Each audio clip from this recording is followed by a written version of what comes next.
welcome to the Morning Momentum this beautiful Wednesday. My name is Alfonsoh Ouma. This is a daily compendium of local and international news, human interest stories, current affairs, and expert opinion. Let's take a look at a comprehensive rundown of the top stories inside the papers this morning. We start with the Standard newspaper. Why Chiloba was shown the door. Audit blames suspended CA boss for overvaluation of property by 64.47%, resulting in a mortgage of 25 million instead of approved 16,720,000. Ezra Chiloba accused of clearing exiting staff without reviewing their mortgages, causing the authority a financial exposure of 28.8 million. 25 million loan to Kitale Ilmos Limited, which the CA Board and Audit and Risk Assurance Committee says is solely owned by Ezra Chiloba. That story is beefed up for you on page 6 and 7 inside the Standard this morning.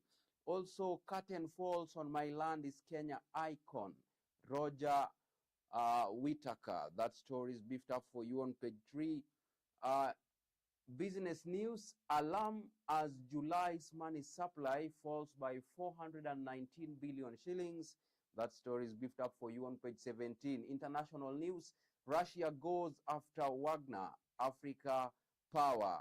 That story is beefed up for you on page 20. On sports news, champions, Manchester United clash with Bayern.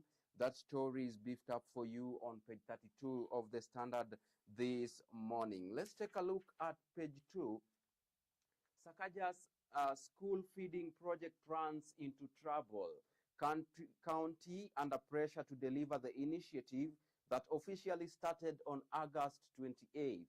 City residents raised concerns after some schools went without food on Monday. That story is beefed up for you on page 2 of the Standard this morning. On page 3, Whittaker, Kenya icon and global sensation. Star singer Roger Whittaker, who died on Wednesday, was born in 1936 in Thika. His song, My Land is Kenya, is popular even to those born years after its release in 1982. May he find solace in the hope of resurrection. Let's move on to page 4. Staff sacked for leaking details to husband, six over 44 million shillings. An employee who was sacked for sharing information about her employer with her husband has sued for wrongful termination of her contract. That story is beefed up for you on page 4. In other news, IG Kome sued over 2017 police killings. Kome was the Nairobi regional police boss at the time when the killings occurred. Rights organizations say 33 people were killed and want IG and IPOA compelled to give report. That story is beefed up for you on page 4 of the Standard this morning. On page 5 and 6, Chiloba and CA directors face sanctions over housing scheme. Report cites several irregularities in the approval of mortgages within the organization. DG accused of understating loan balances for former employees.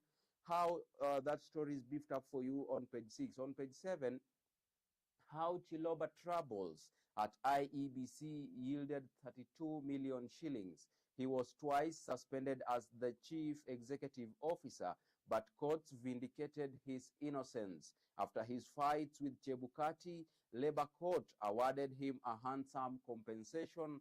That story is beefed up for you on page 7 of the Standard this morning. Another top story, collect your passports or else, warns Kindiki. Interior CS Kithure Kindiki has asked Kenyans who have not picked their passports to do so or be forced to reapply.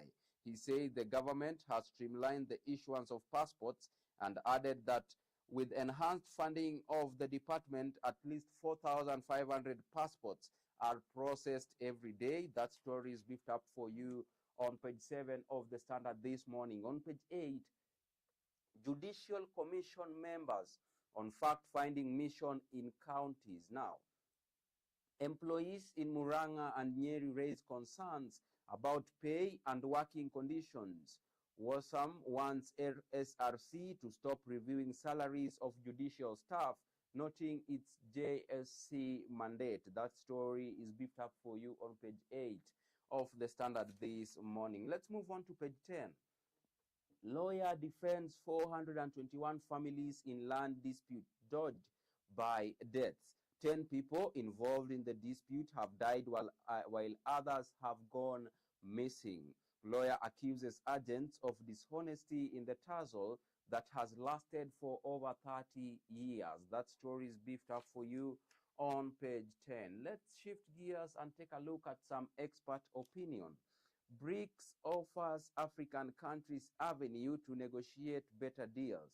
The rapid ascent of the BRICS nations, Brazil, Russia, India, China, and South Africa, has intensified the dialogue around Africa's role in the new world order. That story is beefed up for you on page 12. On page 13, should Cuban doctors' contracts be terminated now?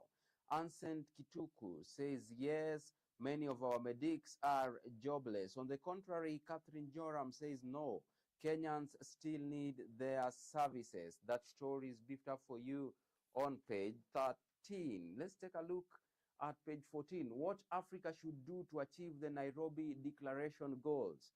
What difference will the African leaders' Nairobi Declaration on Climate Change and Call to Action make in the fight against the climate crisis?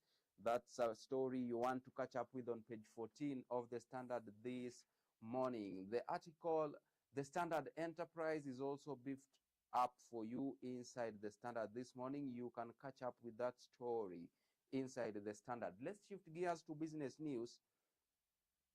Alarm as money supply falls by 419 billion shillings amid economic crisis. Data from KNBS shows liquidity at 5.1 trillion shillings against 5.5 trillion last year. The figure comprises cash in people's pockets and in bank accounts.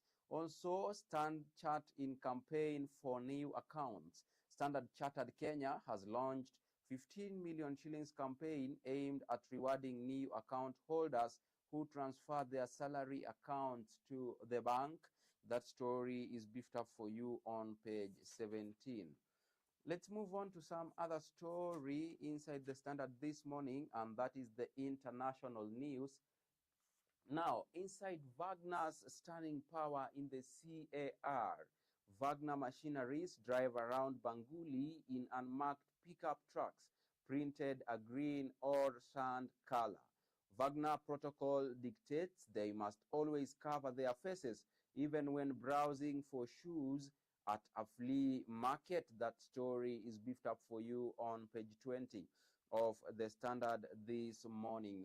On page 21, old in Japan, 1 in 10 people now age 80 or older. Italy and Finland rank second and third on oldest populations. Fewer than 800,000 babies were born in Japan last year. That story is beefed up for you on page 21 of the Standard this morning. Let's take a look at page 23 for the motor enthusiasts. You have the Motor Digest going for the best engine oil today. You can catch up with that story on page 23. Also, BMW X7 SUV launched in Kenya. You want to catch up with that on the Motor Digest. Let's shift gears to sports news now this morning. We start with athletics now. Amos Kipruto harbors lofty dreams in Berlin. He finished second in Berlin Marathon when Kipchoge set the then world marathon record of 2 hours, 1 minute and 39 seconds in 2018. Kipruto says his training has gone on well and he was ready for the tough field in Berlin. That story is beefed up for you on page 29. Football, Green FC suffered defeat in Left Foot League.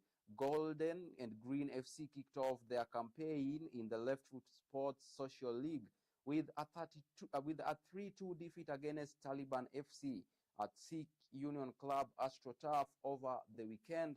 That story is also beefed up for you on page 29. Let's take a look at page 30. Murumba praying for win at Hackers Tony.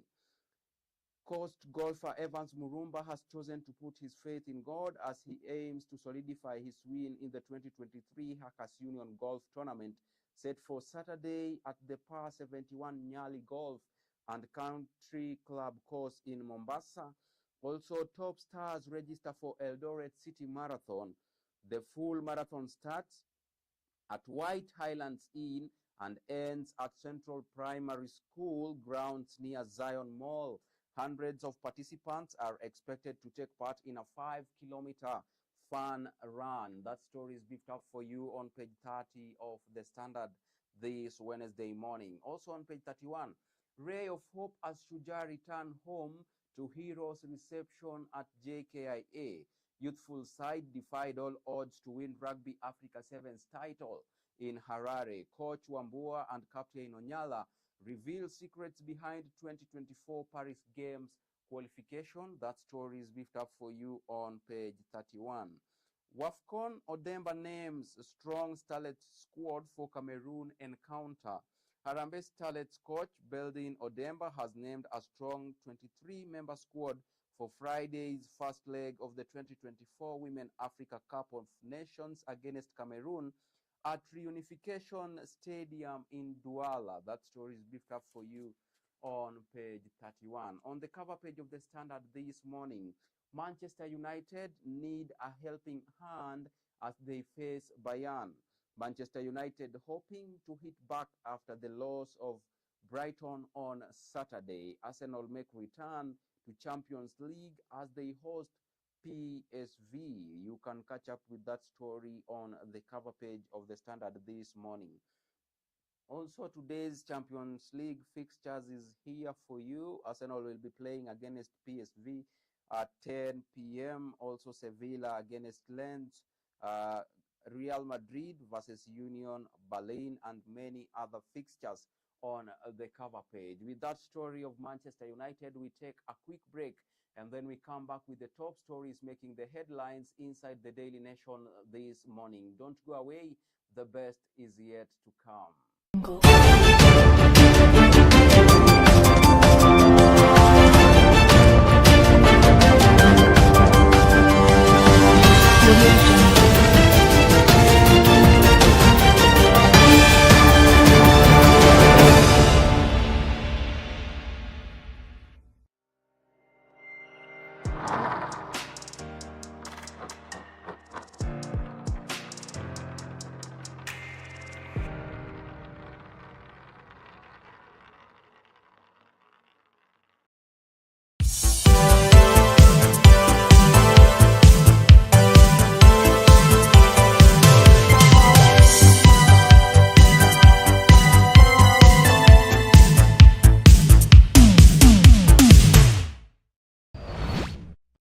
In 1889, boxes that could reproduce sound were invented.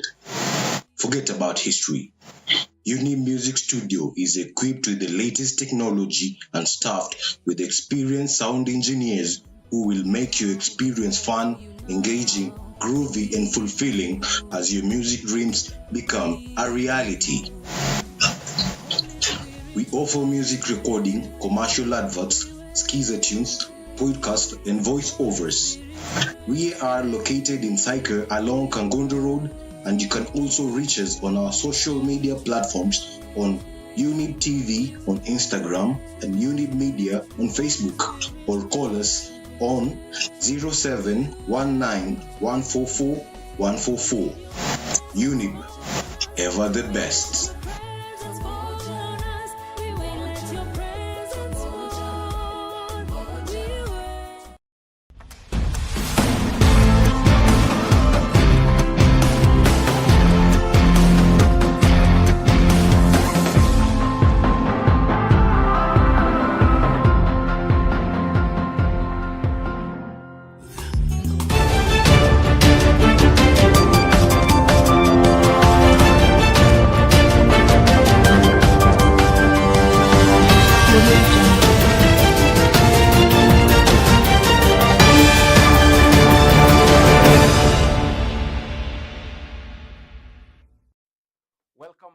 morning momentum. If you are just joining us, my name is Alfonsoh, the host with the most. Keep interacting with us via our socials at Younib_TV on Instagram, Younib Media TV on Facebook and on YouTube. Use the hashtag the morning momentum. Let's take a look at the top stories inside the Daily Nation this morning.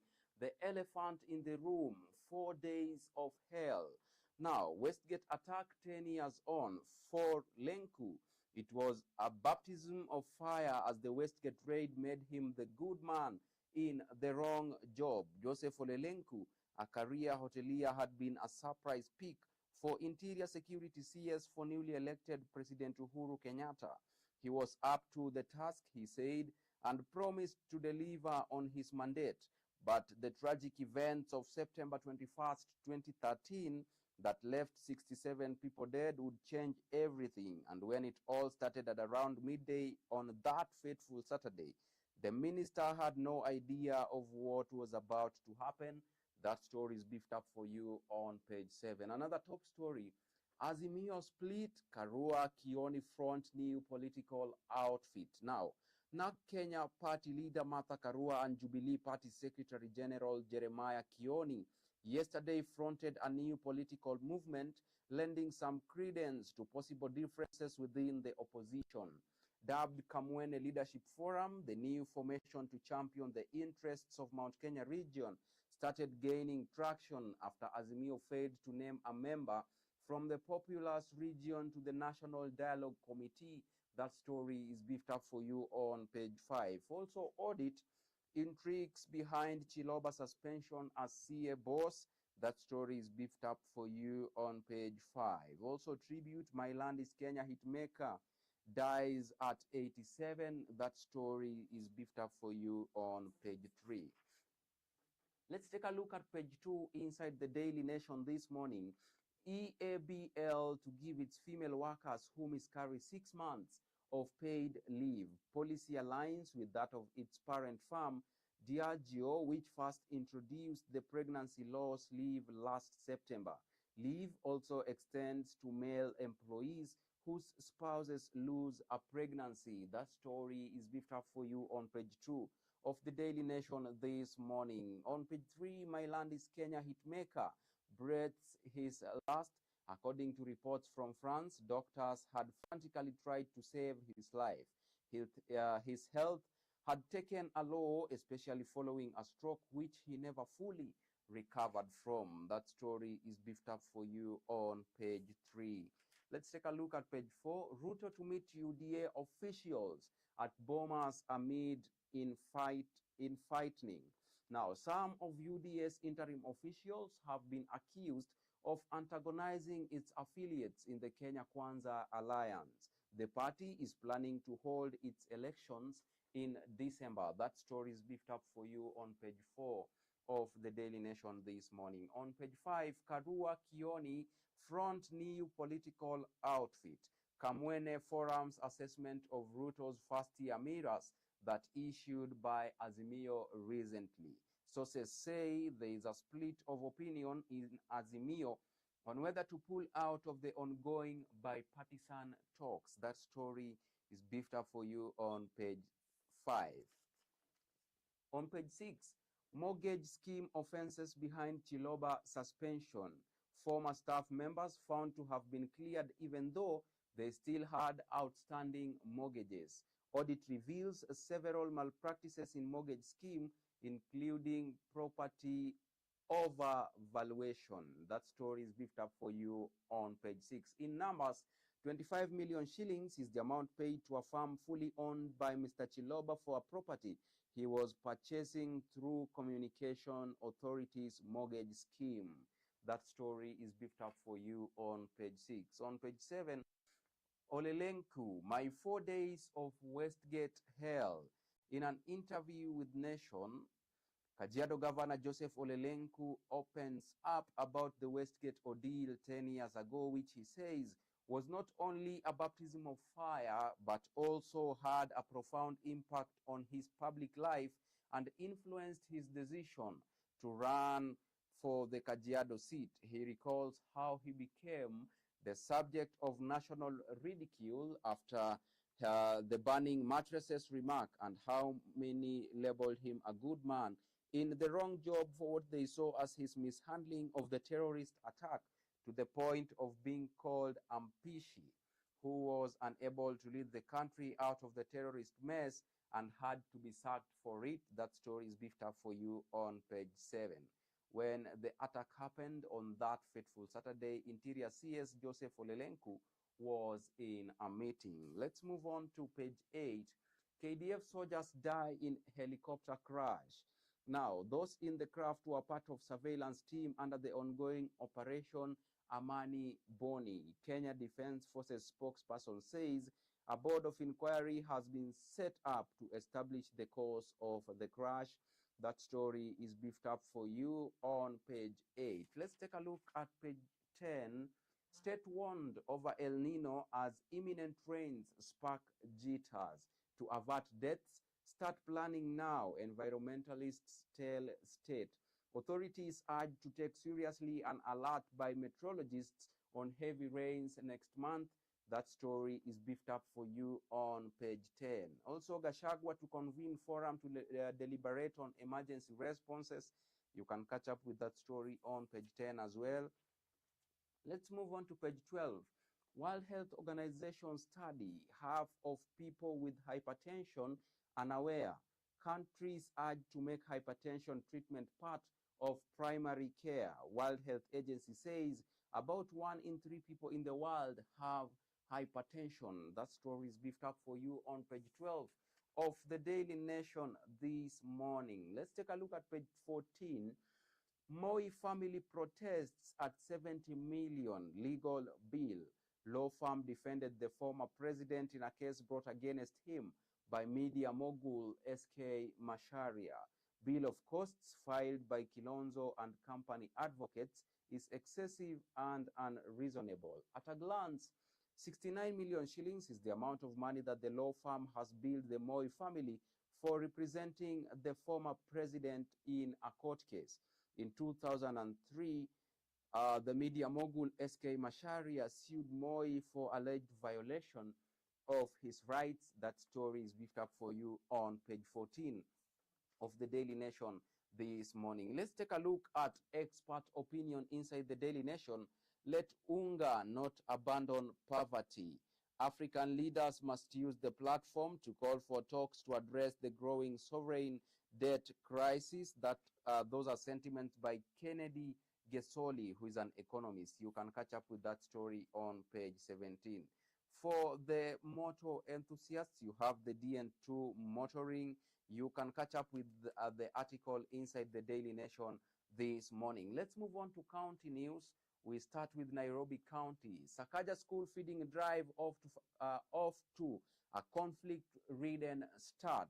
In total, the target is to feed 250,000 ECDE and primary school pupils. In Uasin Gishu, woman faces arrest for skipping court in fake jobs case. Now, an Eldoret court has issued a warrant for the arrest of a woman who has been accused of defrauding job seekers with the promise of getting them employment overseas. That story is beefed up for you on page 19. Let's take a look at Vihiga County. EACC directed to investigate financial malpractice in assembly.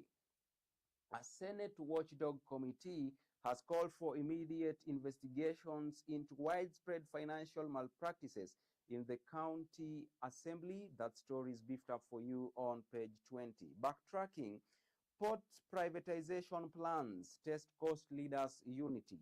Kenya Kwanza had opposed similar plans by Uhuru regime.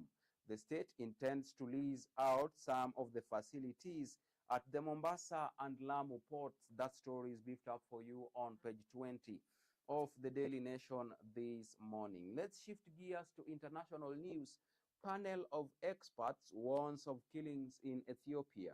Committee from the United Nations says killings still ongoing in Amhara and Tigray regions. Early this year, Abiy's administration released a draft for transitional justice In Ethiopia, that story is beefed up for you on page 22 of the Daily Nation this morning under the international news. Also, civilians flee renewed clashes in Sudan's South Darfur region.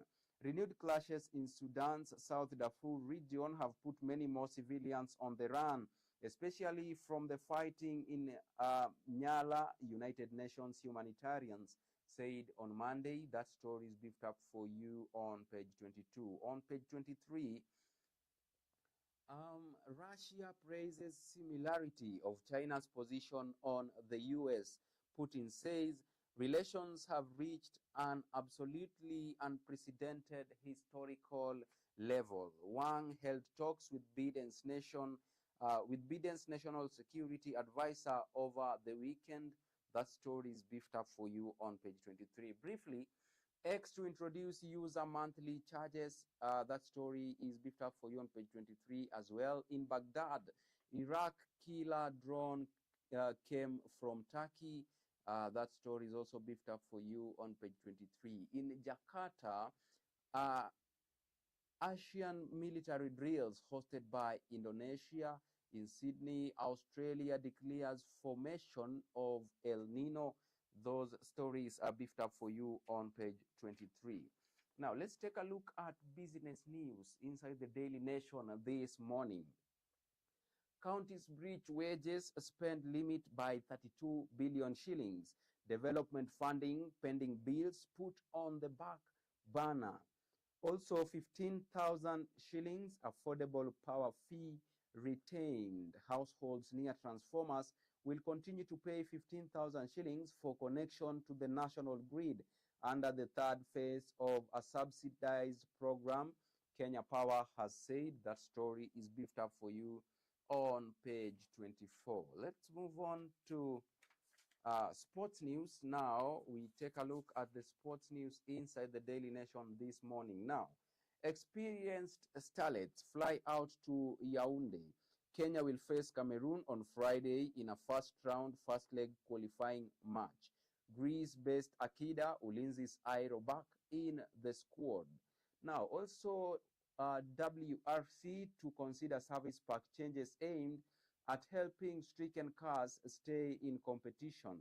That story is also beefed up for you on page 32. On page 33, government to build brand new stadium as Nyayo MISC set for spectacular facelift. Now, Sports CS says Ministry of Defense will be the lead supervisor of the mega sports project. A new facility will be a 50,000 capacity behemoth to be called Talanta Stadium and will be constructed at Jamhuri Sports Complex in Nairobi. Also, KRU gifted 50 acres by the state to construct Stadium Training Center. Those stories are beefed up for you on page 33 of the Daily Nation this morning. Let's take a look at page 34. Chepkirui traveling from Kipchimchim to Berlin with hope.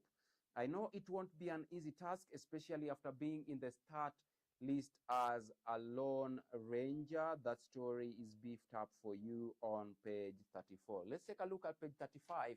Berlin Marathon story raises furiously with Kenyan plots. Now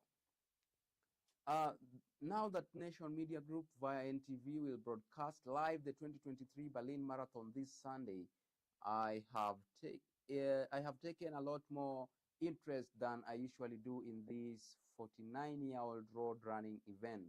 Now, talk in the Kipchoge camp has it that he will be going for a first time. Those are sentiments by Charles Nyende, and that story is beefed up for you on page 35. It's all about the 2023 Berlin Marathon. Countdown, 4 days to go. And lastly, on the cover page of the Daily Nation this morning, public debt repayment crosses 1 trillion mark. Spike in debt stock and repayment blamed on weak shilling, which has added more weight to external debts. National Treasury spending on debt repayments rose to 306 billion shillings in the year to June. That story is beefed up for you on the cover page of the Daily Nation this morning. Also, pain can be vital sign of underlying disease.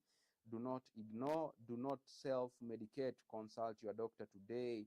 Global Pain Awareness Month, that story is also beefed up for you on the cover page of the Daily Nation this morning. Now, with that story of the public debt repayment, we come to an end of today's session of the Morning Momentum. Many thanks for choosing to stay with Younib TV. In a special way, I want to say thank you to all those who made this broadcast a success. The Chief Controller, Anifa, Kavira. See you tomorrow, same time, same place. Until then, do have a beautiful Wednesday. I have been your host, Alfonsoh Ouma, and this has been the Morning Momentum, coming to you live from the best youth television network in East and Central Africa, Younib Television. Bye-bye.